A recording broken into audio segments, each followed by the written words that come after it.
আল্লাহর এক বান্দা ছিল নামাজের সিজদায়।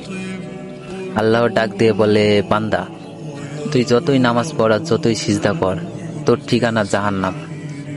এ কথা শুনে বান্দাটি বলতেছে, আলহামদুলিল্লাহ। আল্লাহ বলে, এই বান্দা, জাহান্নামের কথা শুনে কেউ আলহামদুলিল্লাহ কয়? বান্দা বলে, আল্লাহ, জাহান্নামের মালিকও তুমি, জান্নাতের মালিকও তুমি। তুমি আল্লাহ যদি খুশি হয়ে আমাকে জাহান্নামও দাও, আমার আপত্তি করার কোনো অধিকার নেই। আল্লাহ বলতেছে, বান্দা, জাহান্নামে গেলে তুই পুড়ে যাবি, তোর কষ্ট হবে।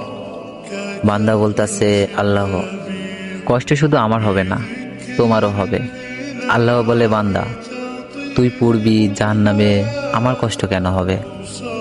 বান্দা বলে, আল্লাহ, মায়ের কোলে সন্তান যদি পানিতে পড়ে যায়, তাহলে দুনিয়ার কোনো মাই যেমন দূরে দাঁড়িয়ে থাকতে পারে না, দৌড়ে গিয়ে বাচ্চাকে কোলে নেয়, আমার বিশ্বাস ওই মায়ের চেয়ে কোটি কোটি গুণ দয়া তোমার বেশি। আমাকে জাহান্নাম দিলে তুমিও আল্লাহ শান্তি পাবে না। আল্লাহ বলে, বান্দা, এই দলিল তুই কই পাইলি?